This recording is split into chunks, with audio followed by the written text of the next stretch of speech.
Hello. um, Welcome to a special morning edition of my nature tours. So I'm gonna go over like plants and trees and different things that people walk across every day, all the time, here in the UK, in this part of Suffolk, and talk about them and talk about sort of the social history behind them and things you can eat, what people used to use them for, how people used to view them, a little bit of like folklore and witchcraft and stories and history and yeah, and sort of like modern day foraging and things like that. So I always start here in the garden because you'd be actually pretty surprised as to how much shit there's out just in your backyard that you can eat. And oh, there's a duck flying overhead. I don't know. Anyways, I often like to start with this one here. This is what's called cow parsley, and I have a large patch of it here in my back garden.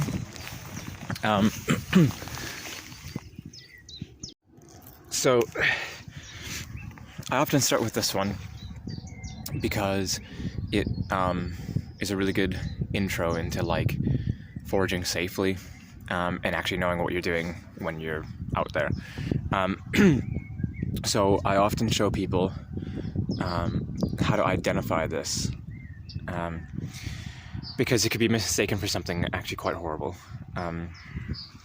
So here is the patch, and if you just stand back and look at it, you actually wouldn't. You could very easily misidentify this. So what you do is you look at the stem. See, it's rather concave, almost like a celery stick. There's no spots or anything on it. It's not hairy or anything like that. And then if you do break off a piece and smell it, which you obviously can't do from where you are at the moment, but it smells quite nice. It smells quite like fennel-y almost. And that's a really good, and like now I know what it is, and this is cow parsley. You can mistake this just by standing back and looking like that at it.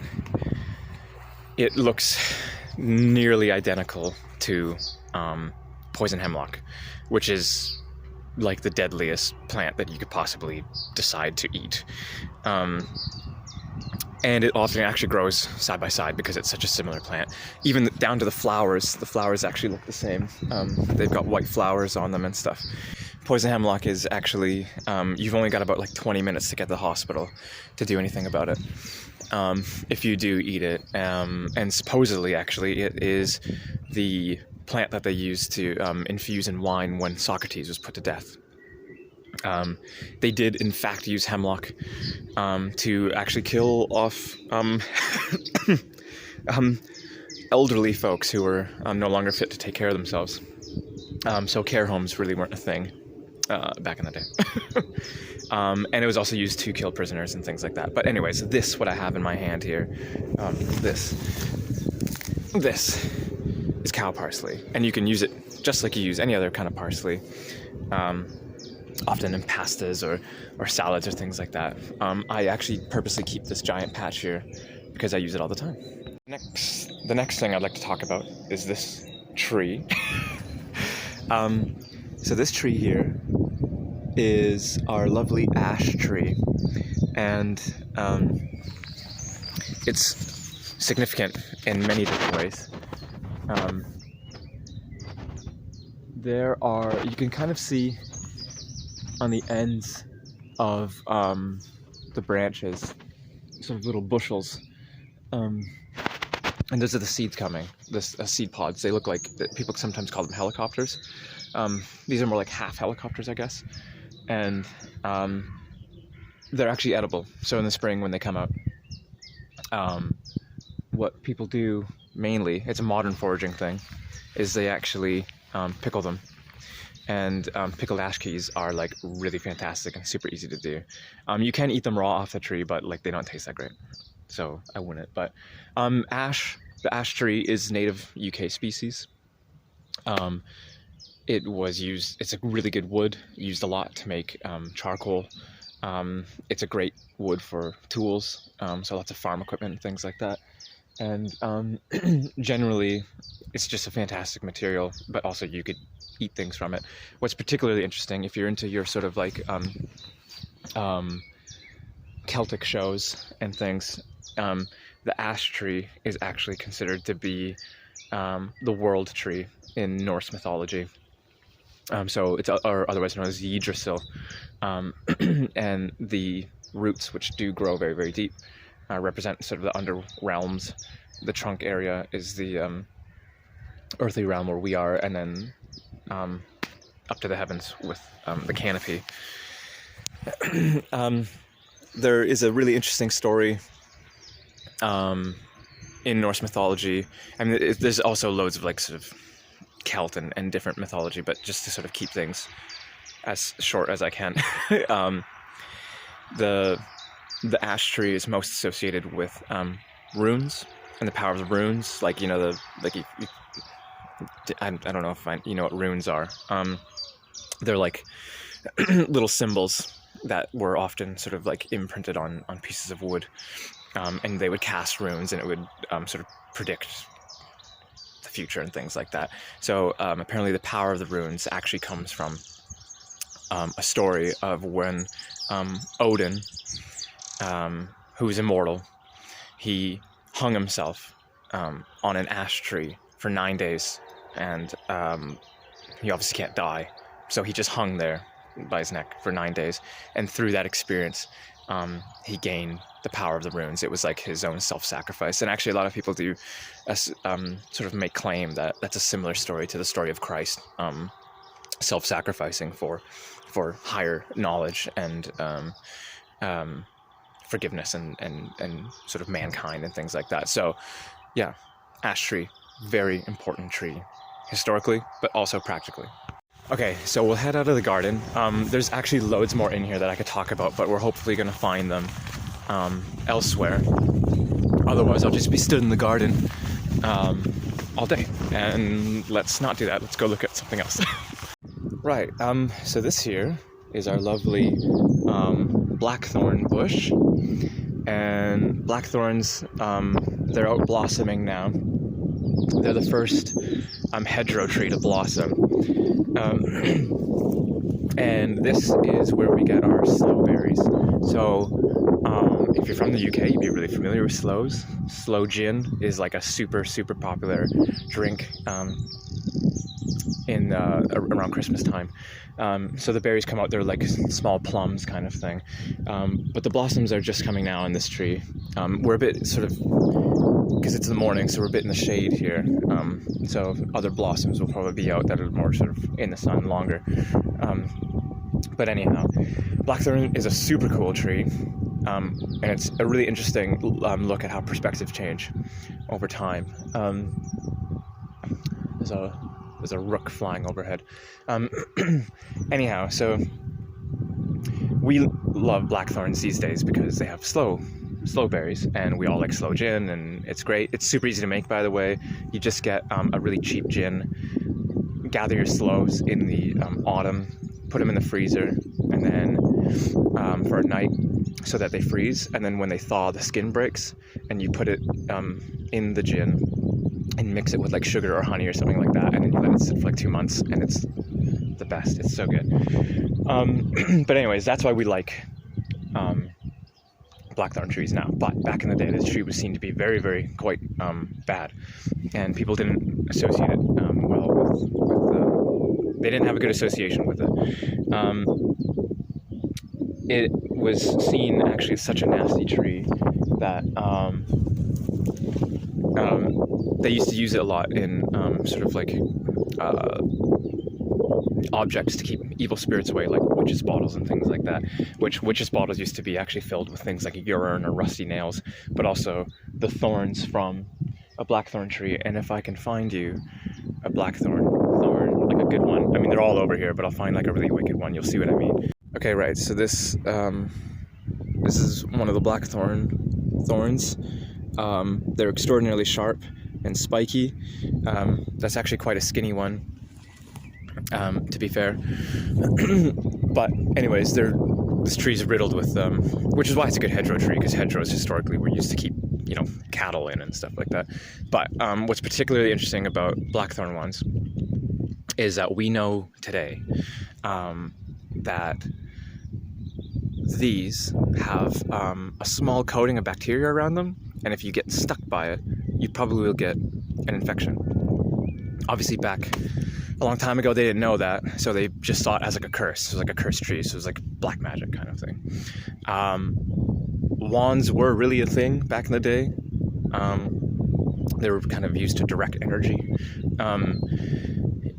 And this tree, lots of different trees were made into different wands for different sort of purposes and their energies, and this one was used specifically for cursing people or for scaring away curses, which was apparently like a big ordeal. But you have to remember that an illness was probably considered to be like a curse kind of thing. So little charms and things to scare away scary things were made from this tree. Which is particularly interesting when we go talk about hawthorn, because hawthorn has really nasty thorns as well. And you see the sheep there. Yeah, but that is seen in a totally different light, which is super, super intriguing, and we'll go talk about that. Right, so we just stopped at our blackthorn tree. Now we are at the hawthorn, which is right behind me here. It might be a little bit hard to recognize. Yellowhammer just flew over my head. Anyways.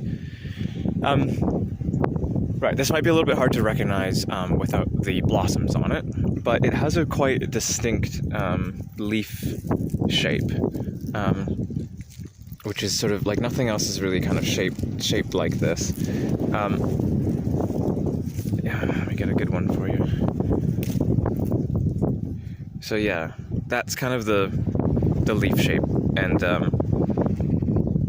it's pretty easy to determine a hawthorn as well once you start finding the thorns, which are arguably nastier than the thorns on a blackthorn, I think. But the thing is, they don't have that bacteria over it, so if you get stuck by one, it's really not the end of the world. So if I take the leaves off here, you will see in just a moment.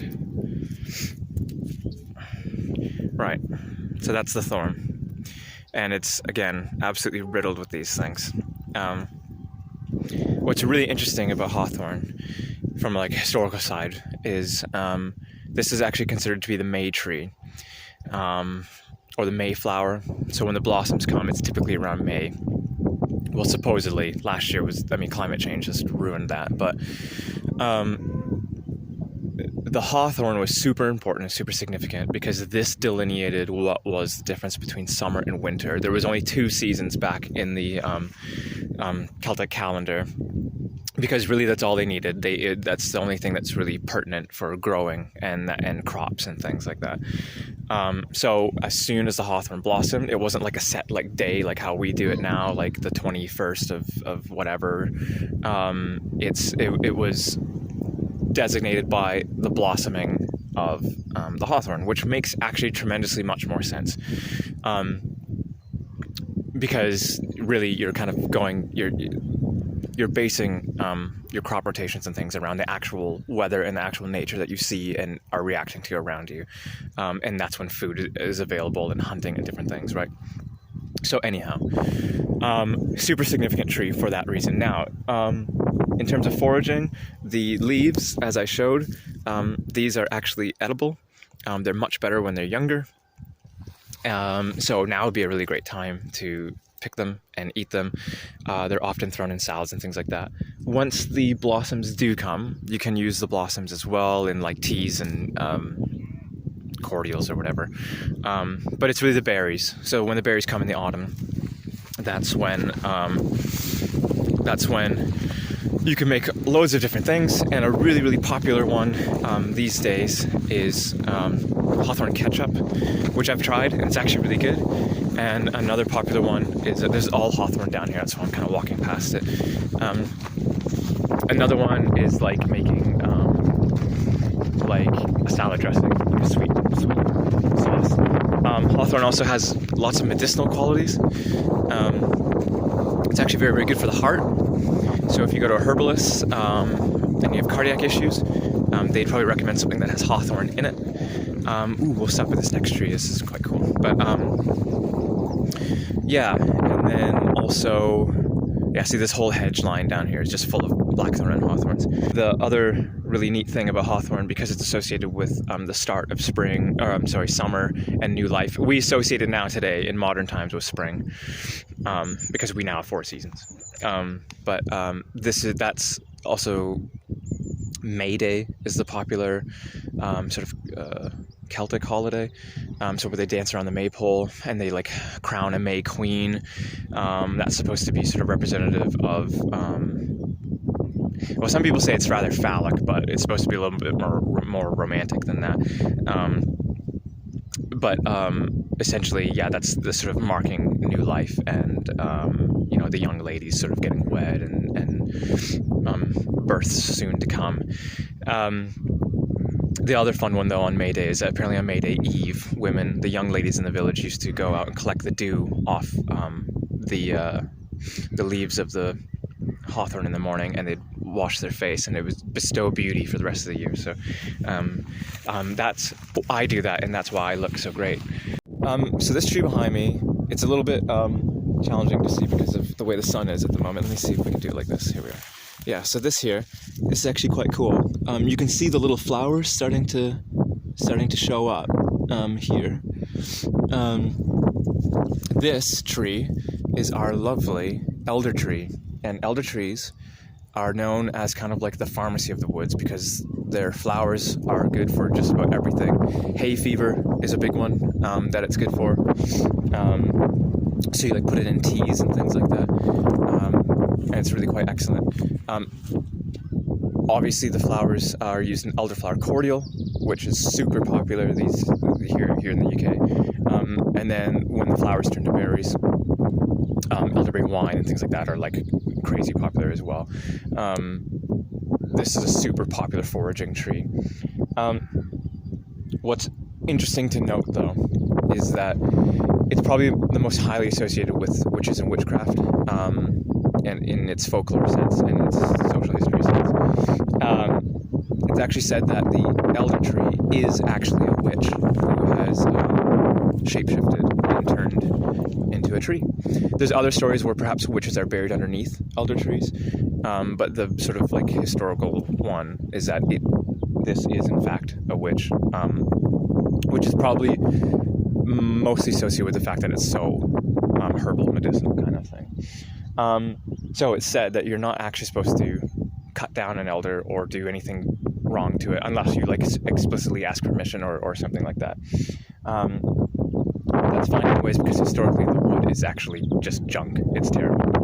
Not like practically, I mean, it's junk. It's quite hollow inside. Off a branch. If I had both hands right now, I could do. You can actually push the middle right out, and it's hollow, and you can turn it into like a flute or something. Some, in terms of bushcraft and stuff, some people actually use elder branches to hollow it out and to blow through it to get more oxygen into when they're trying to start a fire. But that's about the only sort of useful thing aside from all the medicinal and wonderful things. Oh, I almost stepped on a rabbit. Right, but what I was going to say about elder, which always brings me to a rather interesting point, is that the berries come sort of right at the right time of the year. They come in sort of like late August, similar to the other berries and things that are on like the hawthorn and blackthorn and that. And it's actually that sort of late August time is perfect because that's exactly when you have just enough time to turn it into like a tincture or syrup or something and let it sit for a couple of months, and then it's just in time for winter. And the elderberry medicine is like the go-to one to prevent colds and flus. Like even today, if you ask a herbalist, I mean, I actually the winter before last winter, I took like an elderberry thing all winter long, and I never got sick. So Anyways, we're about to head into the woodland here, and I'll talk a little bit about that.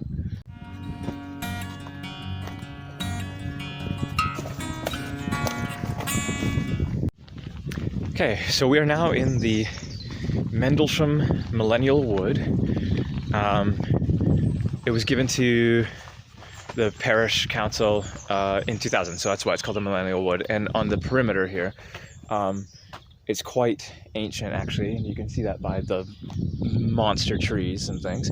But on the interior, there's a lot of new tree plantations that are approximately 22 years old now, kind of thing. So it's a really well looked after woodland. There's lots of cool stuff in here, and it supports a lot of wildlife that you normally wouldn't get in sort of like the middle of what is essentially farmland kind of thing. We just heard a noise. If I hear it again, I'll shut up and I'll let you listen to it. So, like I was mentioning, I really like my trees, and this is a tree that I really, really like to talk about. This here. So this is our yew tree. It's one of the very few sort of evergreen trees around here, and it's significant in several different ways. So first and foremost, it is not edible. Not like some like Norwegian spruce and stuff like that is like edible things. Hello. But this is not. Highly poisonous. Don't eat anything from this, please God. Even they say like if mushrooms are going on the trunk or anything like that, even if it's an edible mushroom, best not eat it. There's several things about yew that make it historically significant and quite an important tree. Basically, you will find yew trees in every churchyard, just about, yeah. And people have always wondered why, like why is that? And there's several different theories, and they're all very, very cool. So first and foremost, yews have this really unique ability similar to like willow, where they can just kind of like grow like from a branch. Like a branch can hit the ground and it'll turn into a new tree. When they fall over, they keep growing. So some people associate that with like resurrection. Also the fact that it's an evergreen, the sort of everlasting life thing is another sort of theory why it would be put in churchyards. The other one is that the church was a superpower at the time, and yews historically is a very, very flexible but strong wood. So historically they would actually make this was the primary wood source for making longbows. So it was actually thought that perhaps the church was trying to monopolize resources, keep plantations on their grounds, so that they could provide the military with resources. That kind of doesn't make a whole lot of sense, because we do know that the wood was actually imported from Europe into the UK, so that doesn't really hold out all that well. The one theory, though, that people agree most upon is probably, I would say it's the best one, and we don't know many things about druids or pagan cultures historically, like actually historically accurate. And the only things that we do know were like written down by the Romans, so that's already biased and everything like that. So the one thing that we do know that was written down was that pagans and druids celebrated a lot around yew trees. That's where they held a lot of their like major ceremonies and things would be around yews.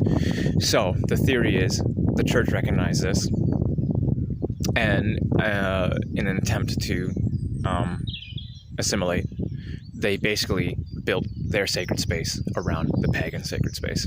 And that's why there are yew trees in every churchyard you find here, because basically the church took over.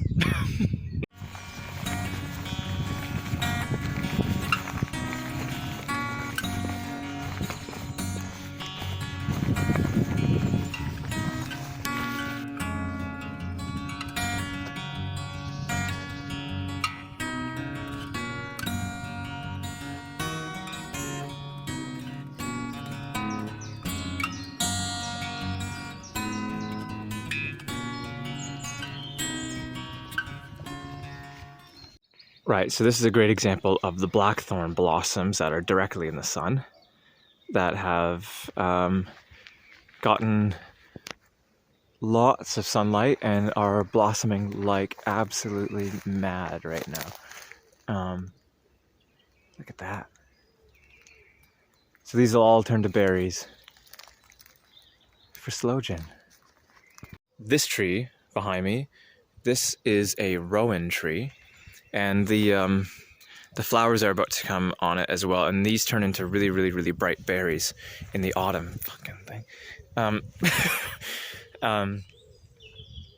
Super significant tree for many different reasons as well. I won't get into all of them, but essentially the berries can be used. They can rowan jelly is like a really popular sort of Polish thing, but also the sort of historical significance is really quite cool. So this was considered to be a very sort of like powerful tree.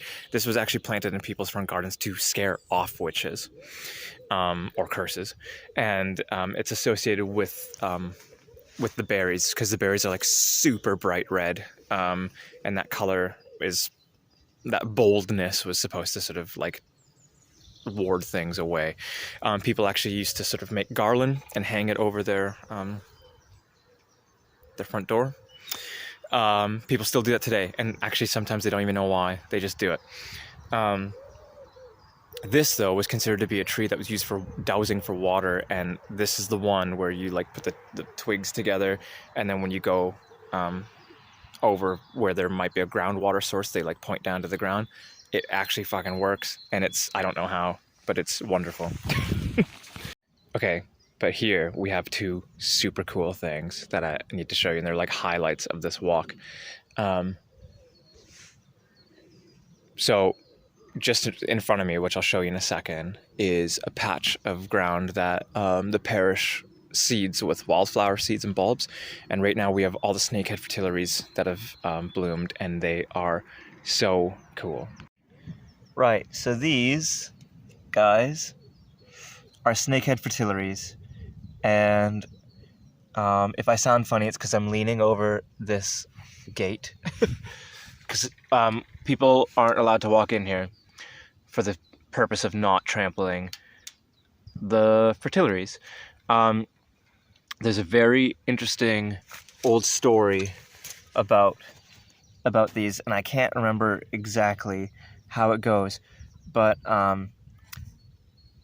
essentially the legend is that this was actually a princess who was love-stricken, and she got turned into a flower, and she is now forever sort of like hanging her head, and the actual nectar, like the dew, does drip down. The dew drips down from it, as you can kind of see here, and that's representative of her sort of like crying over her lost love. But this whole patch is all full of these wonderful flowers, which are now quite rare these days. It's pretty amazing. And now the other thing that is really the highlight of this walk is our grand ancient oak tree. And there it is. This oak tree is literally the heart of the woodland. It's at the center. All of the management and everything that's been done here has been done around this oak tree. Right, so I'm officially under the oak. It is absolutely magnificent. It is huge. It's about, 500 years old, and there's a crazy amount of stuff associated with oak trees. We'll walk around so maybe we can get a little better angle on it. But so well, we do have just so I'm to mention, we have an owl box on it. I can guarantee no owls have lived in there. I think it's just too high traffic of an area for owls to be up in there. But we have had like pigeons and kestrels and various birds nest in there. But so oak trees. So oaks are actually thought to be, just like yews, thought to be one of the very few sort of like trees that we actually have knowledge that the Druids and the pagans actually practice and celebrated under. It's actually argued that the Gaelic word for oak, it's very, very similar to the word druid. So linguistically, it's believed that the druid culture based their religion on the oak, which is quite neat. In terms of foraging and stuff, modern day foraging, acorn. Well, I mean, people used to forage acorns before, and you can process them and eat them. Don't eat them raw. But what people do nowadays is they like grind them up and turn them into flour, and like acorn pancakes is like a really popular thing. I had someone on tour once who said that they did it and they said it was fantastic, but I guess the labor that was involved was like way too much. So they don't recommend trying it to do it on your own. Maybe if you can buy acorn flour, I don't know. But yeah, so there's that. The tree itself is obviously a very good wood source for building and burning and different things. And so it was just a super important tree. Now this was also highly associated with certain Norse gods, and in particular Thor. It's hard to see, but at the very top, very, very top, you can actually see that it looks a little bit sort of like broken and burned, and that's because this tree probably was struck by lightning. And it turns out it's a weird phenomenon that still happens, that oaks are the tree that most get struck by lightning. Some people argue that maybe it's the tallest thing in the meadow, but like that doesn't make any sense because there's taller trees around here that haven't been struck. Some people think maybe it's just like more conductive. Perhaps it's like more higher water content in the wood. I'm not sure, but the Norse people who were outside all the time, right? And so they're very connected, and they notice these sort of phenomena. They associated it with Thor, and so it was actually seen to be actually quite a good luck charm if you were able to get a piece of lightning struck oak. But in general, oak, if you carried any part of the tree with you on a journey, it was supposed to protect you in some way from like beasts and poisonings and things like that. So whether it was like the leaf or the acorn or a piece of wood or like an amulet made out of it. So yeah, super significantly important for several reasons. But also just in general, it's just an amazing tree. I mean, look at this thing.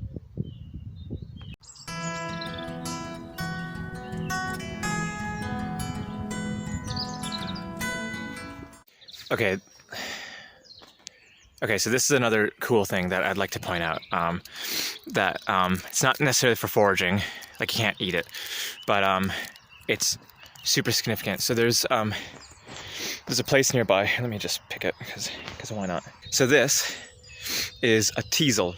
When it flowers, it has nice sort of like purpley flowers. They're really, really pretty. They kind of just come out from here. But then when the flowers drop off and it dries out and it turns into this. Now inside are seeds, and they're really popular with certain birds, such as like goldfinches and seed-loving birds, which is great. So it's significant for wildlife and things, and people should leave them. Teasels are considered a weed now, which is kind of ridiculous.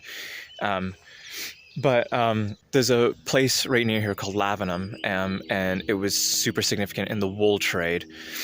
They were like, I think like in the top 10 richest places in England, which like you're talking about, like they were competing with things like, you know, London and Cambridge and places, and this like tiny little village in Suffolk was one of the wealthiest places for wool, and specifically for dyeing their wool a certain kind of blue. And anyways, that's a whole other story. But teasels are super, I talk about that because teasels were really wicked important for wool. They actually use this to comb it. And once it got to a certain level of being like an actual fabric, they had to get the lint, like the felt off it kind of thing, to make it smooth. And wool makers, whatever they were called, preferred using teasels. So they would rack these up on a rack, and they're actually quite more robust than like I'm making it look right now. But they put them on a rack, and then they would use these as a comb. And actually, even to this day, lots of people who still do that prefer it over metal combs because they find metal too harsh. So yeah, teasels are super cool. I love teasels.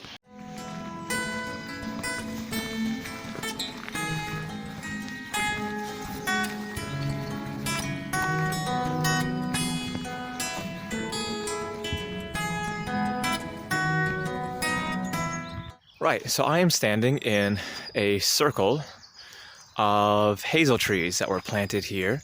I could just keep doing this the whole time and just like mess you up. No. So these hazel trees were planted in a circle, essentially just to make a lovely little sort of picnic spot, which is great and it's very cool. I've had plenty of picnics out here. But hazels are a really significant tree as well for various reasons. Obviously, foraging.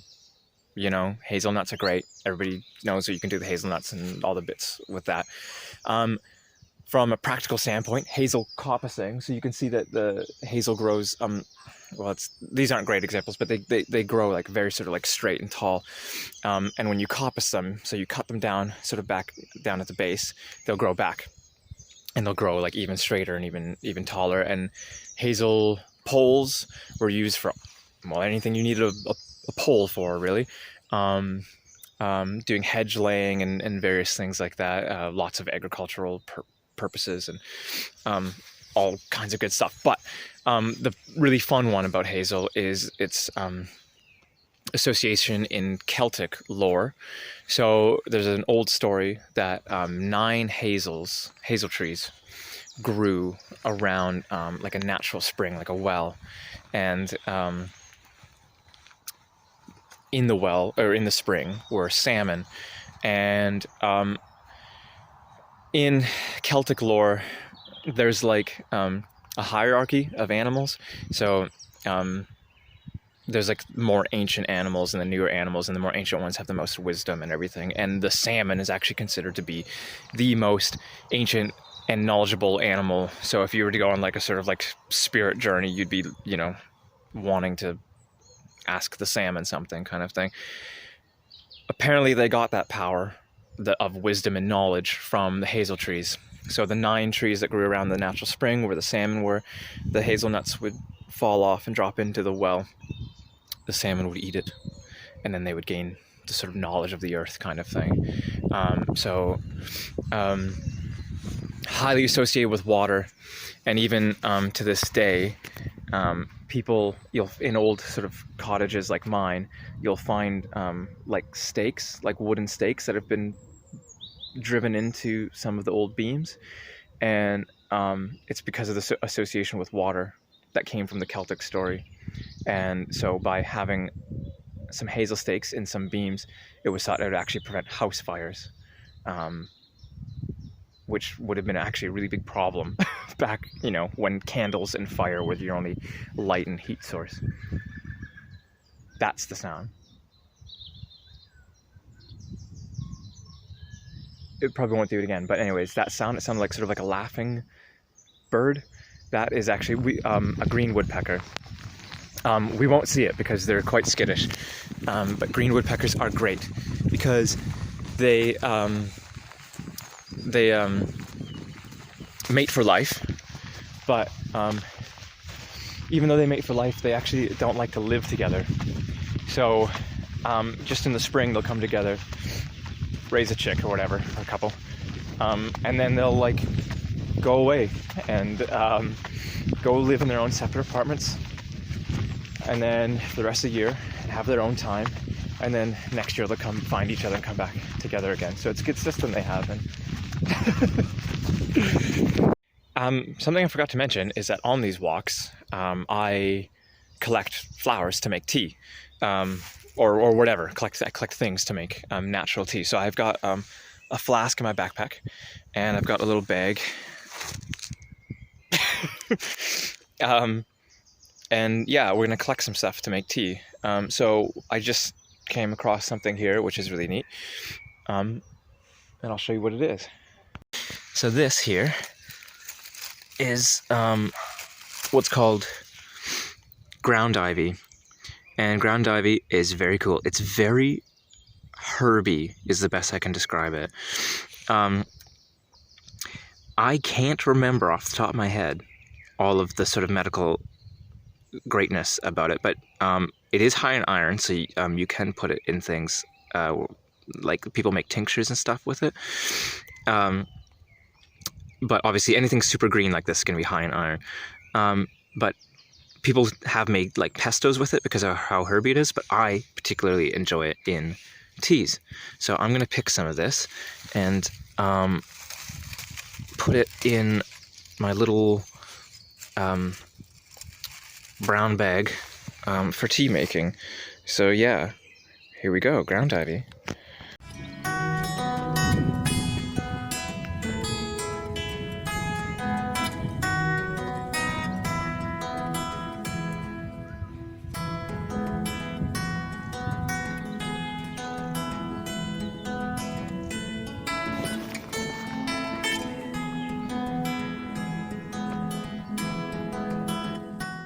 Right, so we've left the woodland and we are walking down this lovely sort of bypass lane that used more for like horses and farm like tractors and stuff. And then what we're going to do is we're going to actually cross some farm fields and do sort of like a great big loop. We're going only about 3 miles today. Yeah, I'll show you exactly sort of where I take people on real life tours.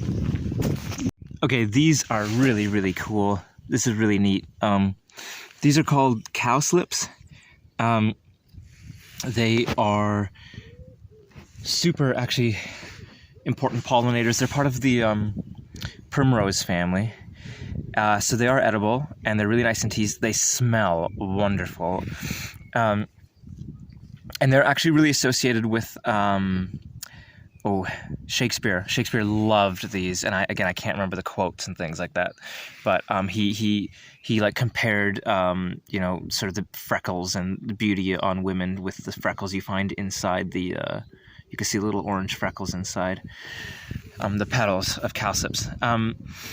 Cowslips are super good in tea. Again, I can't actually remember any sort of like the significance or benefits of it, but the one fun one I remember is that apparently it's an old there's an old saying that if you put cowslips underneath your doorstep, it'll prevent any unwanted guests from coming along, which is quite funny, and I find it like super English. But I am going to pick a couple of these because I find them fantastic in tea. They have this really lovely sort of floral pollen-y thing going on with it, and yeah, that's gonna go in our tea today. So this is probably as good of a spot as any to talk about bramble. Now, this is it's the wrong season, right? So this is all sort of died back and stuff, but this is bramble. It's extraordinarily spiky. Absolutely horrible to deal with in terms of trying to manage it and things like that, but super significant in several ways. Bramble is where you get blackberries from, so this would have been blackberries. They're obviously not, it's all died back now. But so that's where you get your blackberries. So that's, again, it's similar to raspberries, right? And blackberries grow literally all down here. It's absolutely full. You could fill loads of baskets full of blackberries. Now, the thing is, though, with bramble is that, it's great ecologically speaking as well. Even if we can see this, you might be able to see when it's all intertwined and everything. That's actually really good for soil erosion prevention, because when rain falls, it actually gets broken up by all the twisty bits and everything in here, and so it disperses the water. So instead of having directly falling on the ground, which would wash things out, that'll break it up, and it's really good. Really cool story, quick, with bramble, and I'll move on because, again, I could talk for ages about bramble. Probably the most popular story with bramble is the story of when Satan was cast out from heaven. So it's said that the archangel Michael is the one who casts Satan from heaven. And this is celebrated every September the 29th in the Christian calendar. That's Michaelmas Day or Michaelmas Day. Apparently what happened is Lucifer was cast out, and when he fell to earth, and he landed in a bramble bush, and he got stuck. And trust me, I've got stuck in bramble bushes, and it's like the worst thing that could ever happen to you. And so he was stuck, and he got really upset, and when he finally got out, he was so mad that he like pissed on it, and he cursed it, and he spat on it, and he called all kinds of names and stuff. And so that's why they say don't pick your blackberries after September the 29th, because apparently Satan has cursed them. But you kind of don't want to do that anyways, because practically at that time of the year, the berries have kind of gone off anyways, and there's like often like flies laying eggs in them or something gross, and you could get a mouthful of nasty. Oh, hey, look. Hang on. So, as you may know, these are gorse flowers on the gorse bush here. They are fantastic, and what I'm going to do, because like I've said in the past, so they smell like coconuts, but they taste like almonds. They are great, and I am going to steal these for my tea today as well. So I'm going to pick a bunch of them.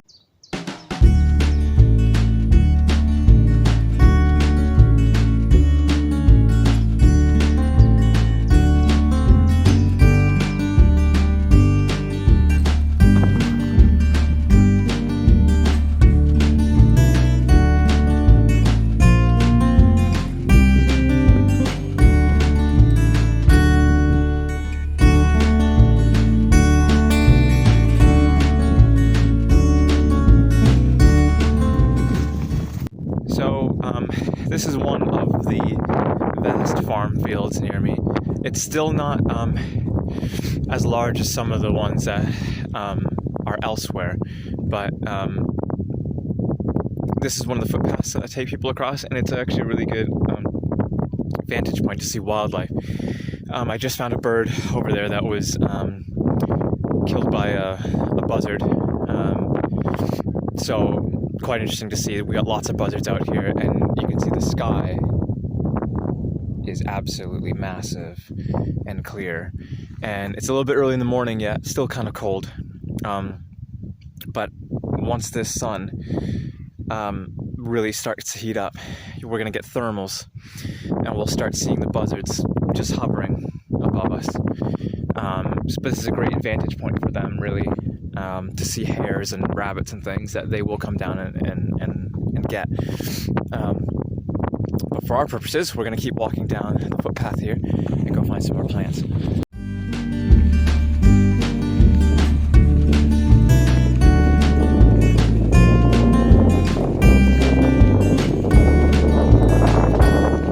Actually, it's worth stopping here, and I normally don't like to have my shadow in the way, but the sun is making this far too bright. So this is our lovely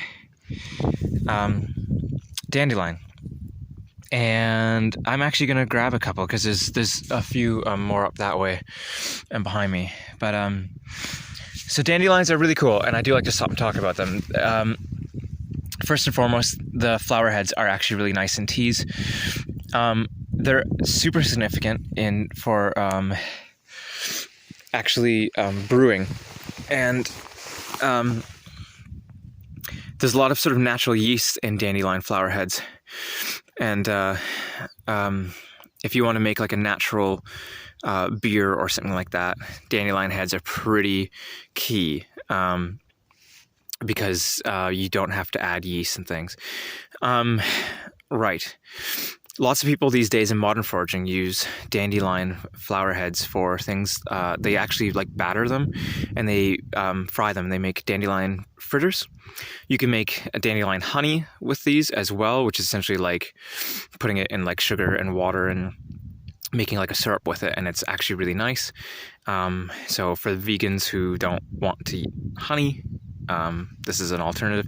But my favorite bit is the root of the dandelion is actually quite like tuberous, and what you can do, where did the leaves go? Anyhow, what you can do with the root of dandelions is you harvest them, you take them out. Is that going to focus? Yeah. Take them out of the ground, clean them, chop them up, and bake them. And the more dark they get, the more sort of bitter they will be. Then you use those baked roots as a coffee substitute. And dandelion coffee is absolutely amazing. I've made my own from scratch, and I've also bought some. And it is incredibly good. You essentially just steep the baked roots in hot water like you would a tea. And it's a fantastic coffee alternative. It's a little bit nutty almost, and quite aromatic. And it's caffeine free, so if you're worried about caffeine, it's a super awesome alternative. And if you have loads of dandelions in your garden, then there you go, free coffee. I absolutely adore that house over there. It's this little thatch cottage. Oh, I want it. They've got horse stables and things. Look at it. How idyllic.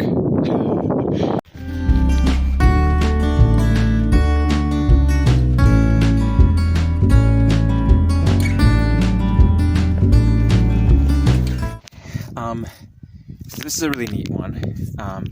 Right beside me here. All this here is a very cool plant. This goes by several different names, but the one that people most know it by is called sticky weed because of this. It sticks to you, as you can see, and it's actually quite a pain in the ass to deal with. But it goes by other names such as cleavers and goosegrass. This actually used to be, see, I'll show you, see, it just like sticks to you. It used to be fed to geese, and poultry, so that's why they call it goosegrass. It's like chickens and things. You can eat it straight up. I wouldn't because of the sort of like hairy bits on it. That's why it sticks to you. But if you cook it and put it like in like a soup or a spinach, it's really, really nice. I'm going to take some from our tea because I'm going to take quite a bit of it because it's really good for your lymphatic system, like your lymph nodes that get swollen up when you're sick. It actually clears your lymph system, which is really neat, and it smells great. It's very green. It has little seed balls on it at the right time of year, and those seed balls actually used to be used by actual lace makers. They put them on the ends of their needles so they wouldn't poke themselves. But yeah, for today's purposes, they're going in our tea to clear our lymph nodes. Now, they grow often beside stinging nettles, which I'm going to talk about later.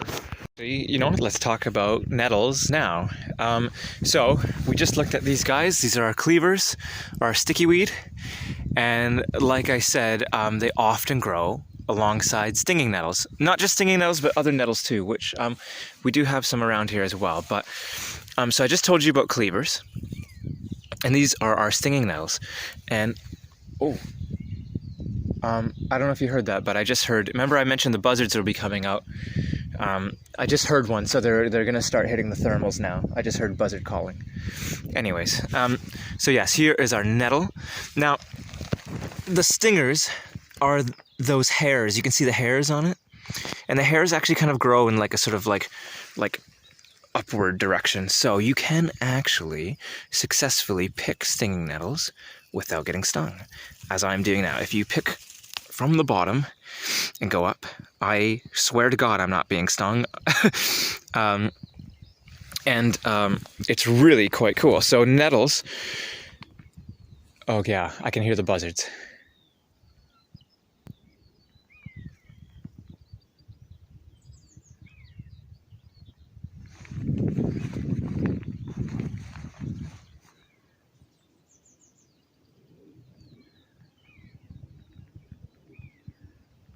Okay, I don't know if you could hear them, but the buzzards are up ahead, and I can't see them yet, but we probably will.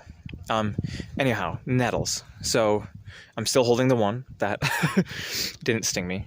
Nettles are used for lots of different things. Now, first of all, they grow absolutely everywhere. They're super abundant. And people were smart enough to actually use them for things. So nettle tea is really popular. I'm going to steal a little bit more of this and put in the tea today.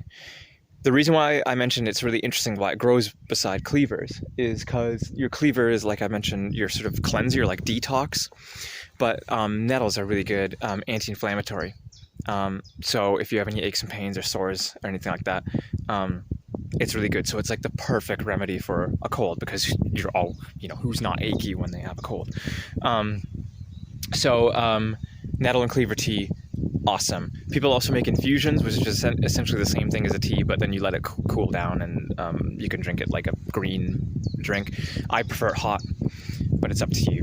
The other really neat thing about nettles is that their stems are super fibrous, and they're very similar to hemp, and they make really great fabric like hemp does, like you could use hemp for. Lots of sort of Bronze Age fishing nets and things were made with nettle fibers. Military uniforms in World War I for the German military. And in today's world, like if you go on Etsy or something like that, you'll find lots of sort of sustainable fashion now. People who are making like wool rolls, like for knitting and that, out of nettle fiber. It's a great resource, and it's all over the place, and it's definitely something that's like super sustainable because they grow basically all year round. Nettles are also significant for wildlife and certain butterfly species here, so it actually is really important. Even though it's considered to be a weed, it's important to keep them around. Now there's also something here called dead nettles. So these are also nettles, but they don't sting, and I can do whatever I want to them and they won't sting me. What's really fun about them is that they have these amazing orchid kind of flowers on them that are just starting to blossom. And if I can pick it properly, they say that this is where, oh come on, if it'll focus. They say that this is where fairies keep their slippers. Right. So it looks like fairy slippers there, although I'm holding it a little bit funny. Yeah, here we are. So there you go. So they say these are where fairies keep their slippers. Which is quite fun. Now, also, these things are super nectar rich, very, very sweet. You can eat them, right off the plant like this. Some people throw them in salads and things like that. They are fantastic. You could crystallize them like you do with some other flowers and put them on baking. Or you could throw them in some tea for an extra bit of sweetness, so I'm probably going to grab a few. They are really good for, obviously, for pollinators. And actually, I wish you could, you can almost kind of see the nectar that have come out of it, kind of thing. Anyhow, we are going to go down this lovely little bridle way and see what else we can find.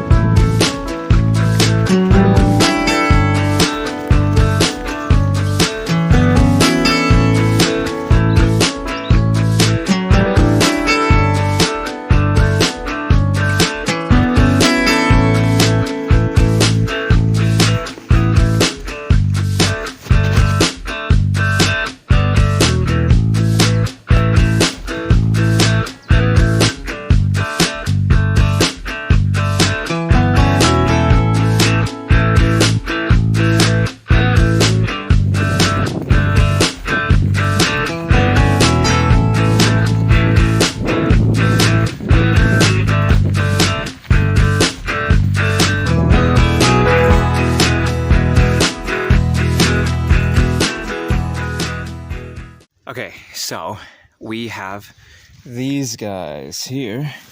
Now these are our fantastic primrose. And primrose is probably one of my favorite ones. So primroses are an edible flower. They are super nectar rich and really, really sweet. Amazing on like salads and things, or whatever you put edible flowers on, really. If you can get a good look in there. I don't know if it'll focus. Anyways, I'm going to steal a bunch of these for our tea because they're so good and they're going to make things very sweet and wonderful. So let's see here. There's loads of them around, so I'm not super concerned about like being extra cautious on conservation of these because they grow everywhere. But yeah, let's grab a good handful. Now the only thing you have to do while you're picking these, especially, is look for ants. You don't want ants in your tea. Well, at least I don't. But yeah, primrose used to be known as the first actual flower of spring. The name itself sort of describes that. So prima rosa means the first rose or the first flower.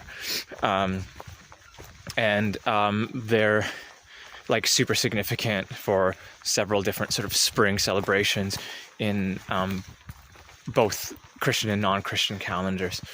But generally speaking, I like them because of their foraging, the foraging things you can do with them. So yeah, we'll put these in tea today. Okay, whoa, this is crazy. This is crazy. I didn't even know this was here. This is, wow, this is nuts. Okay, so I just showed you a primrose. We saw cowslips earlier, basically. This is something that's totally different and extraordinarily rare. Like, you don't understand. Like, people like go look, like I actually might report this. Whoa, okay. Not gonna pick it because it's edible, but it's really rare. This is an ox slip, and you can tell that it's a true ox slip by the pattern inside. If I can get it not in the sun, you might be able to see it better. Oh my god, it is the best smelling thing in the world. I can't even describe it. This was another super significant thing in Shakespearean, like Shakespeare wrote about it. Ox slips were what in Midsummer's Night Dream, it was what what's his name, Oberon, used to bestow like the dew in the eyes of the lovers, and they when they woke up, the next thing they saw was what they loved, kind of thing, right? Anyways, oxlips are actually the flower of Suffolk. It's the county flower, and they're so rare because they've kind of just died back for various reasons, ecological and also man-made reasons. But this is crazy. This is crazy. We've got oxlips. One more look at these guys, just because of how incredible they are. Look at that. I wish you could smell them. They smell unbelievable. It's like almost vanilla, floral. I can't even, it's, wow. Okay, the crazy shit just keeps coming in this little old bridal way. So we've got our lovely primrose here again, but this is nuts. These are also primroses, and lots of people, sorry, I'm trying to get my shadow in the way. Lots of people actually will plant primrose in their garden of different varieties, and they've, like, over time, they've, like, humans have made different colored ones. But these ones are wild, and like actually wild flowers, and to have different colors of primroses in the wild is extremely rare. I didn't even know these were here.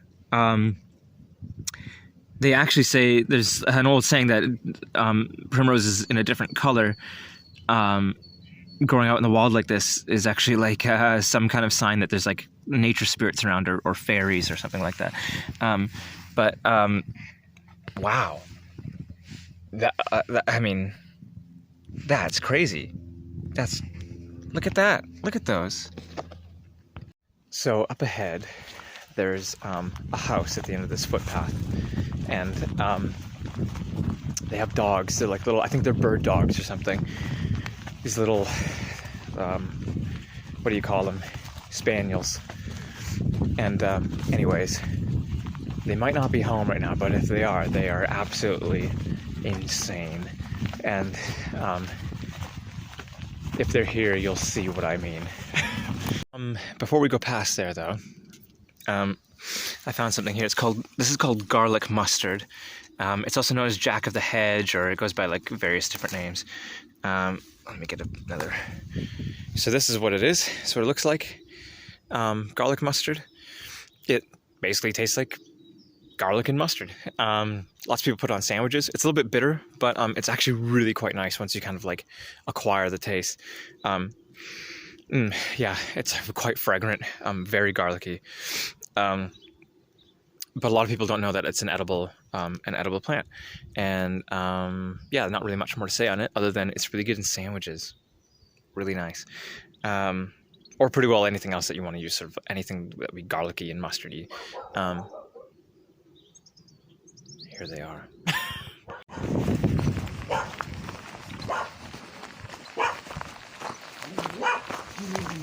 Uh-oh. Okay, I think it's just the one today. Uh-oh.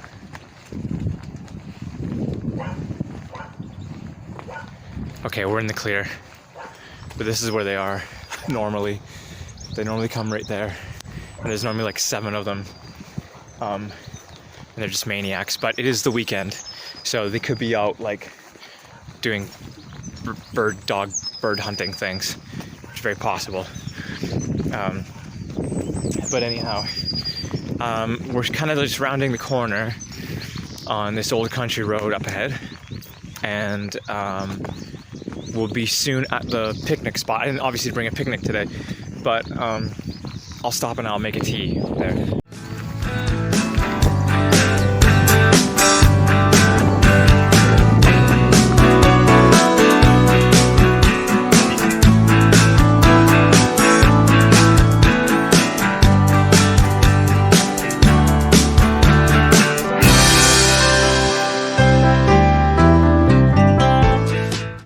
So typically, I would stop and show you some things along this hedgerow, but some rather overzealous farmer has unfortunately absolutely annihilated this hedgerow. This is bad hedgerow management, which is unfortunate. I mean, it'll grow back, it'll recover, but they really did a number on it. Yikes, it's a bit rough. This is also part of the tour where we tend to see deer, typically on the field just on the other side of this hedge. But there's a farmer actually tilling the field over there, so obviously there's not going to be any. And it's the wrong time of day. I normally do my tours in the evenings, so about this time is when the sun is setting, and the sun sets just over that way. And so it's really quite pretty, but it's also really good for wildlife sightings and hares and rabbits and deer especially. So we won't see that today, obviously, but just up ahead here is where I typically set up guests for our little picnic, where I normally serve them locally homemade pickles from a friend of mine with some local bread, local cheese from down the highway, and roe deer that any kind of deer species local that I can get my hands on that I turn into jerky or biltong, and I make myself. And I do also provide like vegan options as well, and I normally bring like coffee and tea with local milk or vegan milk. And we kind of just have a good about 20-minute break kind of thing. But that's also where we get to try the floral tea that we collected on our little hike here. So that little dot going super fast, that is a hare. and I apologize that you actually can't see it, but he took off so fast I didn't really get a chance to catch it. They go, top speed is 45 miles per hour, and that's the tractor tilling the field over there in the distance. So yeah, as you can see, the hares are about, but it's really not the right time of day for anything else major. But yeah, let's go have a tea. Right, so this is typically where I would get a tea going, and so I'm going to do that now for us. I've got here my flask of hot water and a mug somewhere, yes, mug, and then our bag full of flowers. So they're all a little bit squished now, so they don't look very pretty, but it'll do the job. So they're all in here, I promise. And what I normally do is you just let it steep for a little bit. So I've got too much water in here, so I'm going to pour some out.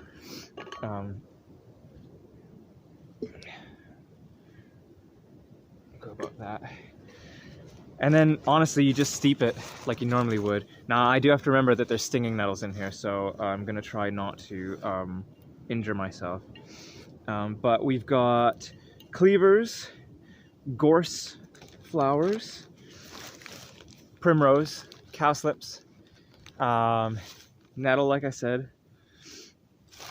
ground ivy, some of the flowers from the dead nettle. I think that's kind of about it, if I remember correctly. Although I suppose we could always watch the tape back and figure it out. But anyhow, so I'm gonna let that steep. Shake it a little bit. Oh, it already smells quite nice. And then yeah, this is typically a time where you know, you just get to kind of like talk to your guests and find out about them and chat about different things, and perhaps diets. It's always a really big thing on foraging tours, talking about what people eat, why they eat it, and things like that.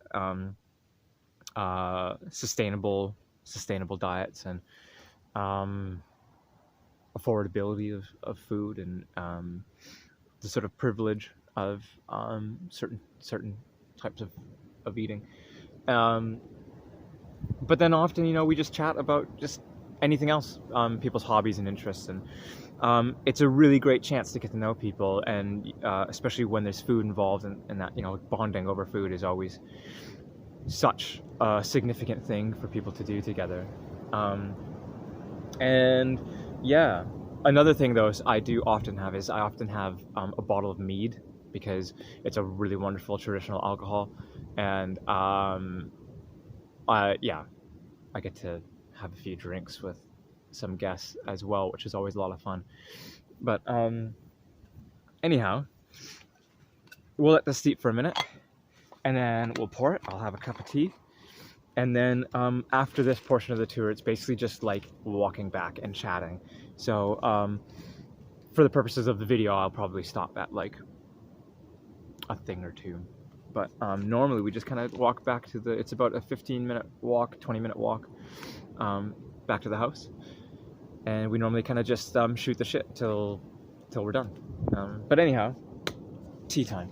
Okay, so I think it's steeped enough. I might normally let it go a little longer if I was with guests and we're talking and stuff, but basically, here we are. Oh, it smells so good. So again, I normally use this. It's actually quite a nice sort of floral palate cleanser, really, after I'm having some like pickles and salty foods and things like that. But yeah, here we are. Here is our floral tea. It smells so good. That, you know, it's like the ground ivy is that's what's doing it. But like, you can really get sort of everything you put in it, and like you know, it's always different, right? I mean, this whole tour is always different every season. Like right now, we're in the very sort of early spring season, where not quite everything is out. There's no berries, right? Fall is totally different. Different teas. I would just make a random, whatever I find. It's normally quite good.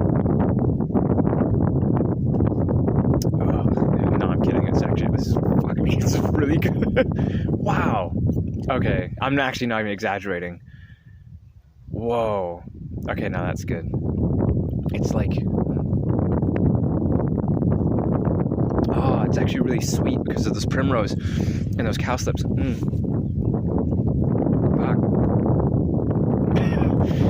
I don't. God, I wish you could try this. Wow.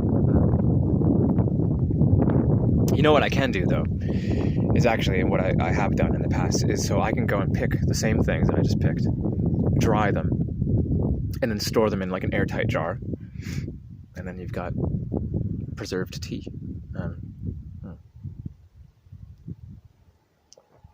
But anyways, I won't make you sit here and watch me drink this whole cup of tea. But I am going to enjoy this, and then we're gonna go that way and loop back home.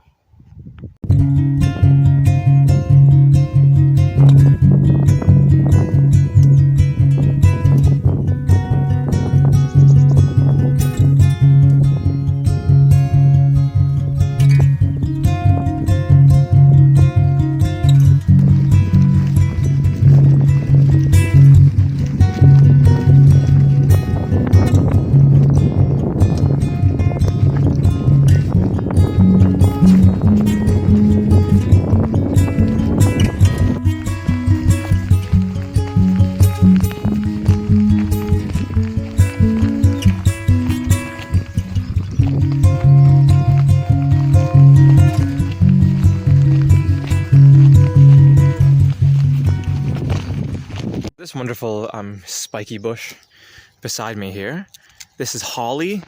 People often recognize it, you know, because of its significance in Christmas. What's really interesting, there's so much, I could talk for like a whole hour about holly in terms of its like social history, significance, and things like that. But the particular thing to note that most people find the most interesting is that you see the spiky leaves, yes, correct, but holly also has lovely smooth leaves. It's on the same tree. Most people don't even notice until you actually stop and look at it. And it's really cool, and it's something that like we actually don't know how it does it. We don't know the mechanics, but we have a general theory as to why it happens. And as you can see from this tree, it's on a road, right? So the stuff down low here has been cut probably significantly over and over again to keep the road clear, whereas the things that are up above or to the side haven't been, and they remain smooth. So the theory is that when grazing animals, which animals do love to graze holly, it's one of, again, the few evergreens here, through the winter. So in the winter months, deer species will eat the hell out of this. When the animals graze it, when the leaf grows back, it's a defense mechanism, and they go spiky. And the more times it happens, the spikier the leaf gets. So the ones at the top will never, ever be spiky, unless, I don't know, people get in the way and do something.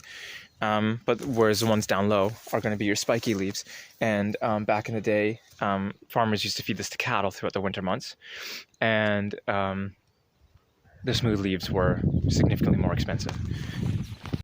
Okay, something I would like to point out, which it's quite dead now, but it's this. And this is the leaf of mallow. There's various kinds of mallow here in the UK. This one is the most common. It's just common mallow. And obviously it's not the right season, right? It's quite dead, but the plant itself is edible. It's like a spinach. You could, sorry, I'm on a road, I'm like concerned. No, but no one's gonna be driving down here. So anyhow, mallow, you could eat it like a spinach. They call it like a pot herb or something like that. And it's pretty good. I've tried it a couple times. But the thing that I find the most interesting, and again, I could, there's more facts about it to discuss, but the thing I like the most is that they have little seed pods. They actually look like, they call them cheese wheels because they look like cheese wheels. They don't taste like that. They taste quite nice, almost kind of like okra if you've ever had it. They're really good, just little sort of like snacks, or you could cook with them. But the fun part is that mallow has sort of like a PG-13 version and kind of like an R-rated version in terms of the beliefs behind it. So the flowers of mallow are these really nice, like purpley, sort of bell-shaped flowers. And it was said that if you were to put flowers outside of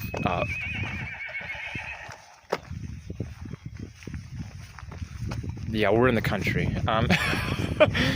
Anyways, it was said if your lover left you and you put flowers of mallow outside your bedroom door, then your lover would return safely to you. But the seed pods, they were actually considered to be a natural aphrodisiac. And what they used to do is they used to actually infuse the seeds in oil, and they would make mallow seed oil. And that oil was applied to the man and used to perform. And it was said to give a little bit more vigor to him and help the fertilization process and all. So I've got a load of mallow oil here.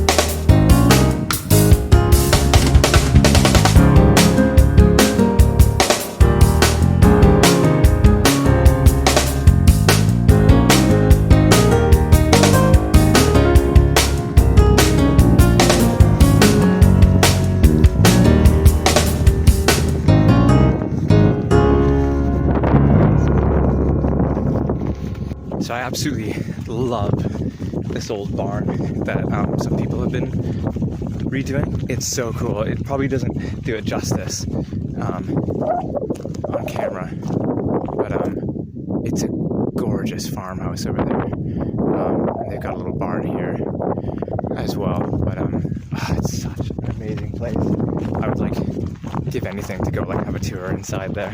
You can just start to see the church up ahead, and that's the church in my village in Mendlesham.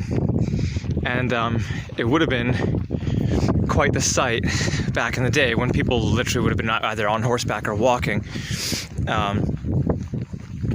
You know, that would represent, you know, sanctuary, and that there would be food and drink waiting for you up ahead. So it was always a really good idea to have, because they were the tallest thing aside from a mill, would have been the tallest thing on the horizon. So they had always sort of kept a lookout for that. And it also meant that, like I said, there was, you know, some wealth about as well. So food, somewhere to stay, and it would have been quite the sight when, you know, people didn't walk just for leisure before, right? They walked because they had to. And they had to travel and do all kinds of things, either on foot or on horseback if they were lucky enough. So to be able to come around a corner such as this and look up ahead and see a tall building in the distance would have, you know, meant the difference between having to keep going or not. Here, we'll see again just beyond that tree, sorry. Yeah, there it is. There we are. So yeah, so that's the church in the background. But yeah, so basically we're just kind of rounding the corner, get back to the house, and you know, this is a time where I'd be telling guests to go check out the pub down in Thornham, Magna, which is just about it's about a 5 to 8 minute drive depending how fast you go. It's just north of us, called the Four Horseshoes, and I'm good friends with the folks there, and it's a lovely little medieval pub. I can't remember what century, I think it's 13th century is the building. They've got a well inside the building because that's what they used to do. And so it's still there, and it's great food and great drinks and everything like that. And so I always encourage people to go there afterwards. We do have a local pub here in the village if you'd prefer something just like a little bit more low key. But yeah, and you know, it's just a nice area of Suffolk, and it's really cool. There's actually, if anyone has any change on them, there's literally just in front of me, just ahead is a veg box where a local guy sells local eggs and vegetables, and that's where I get most of my stuff. So yeah, if they wanted to toss some coins in the box and bring some eggs home, they're welcome to. And yeah, it's just like I said, it's a nice way to kind of show people where they can walk, what they can do on their walks. Also how easy it is to just like make herbal tea. Yeah, I also often give them like a little baggie with like business cards of local businesses and people that I know and like to support. And people always seem to leave fairly happy, so.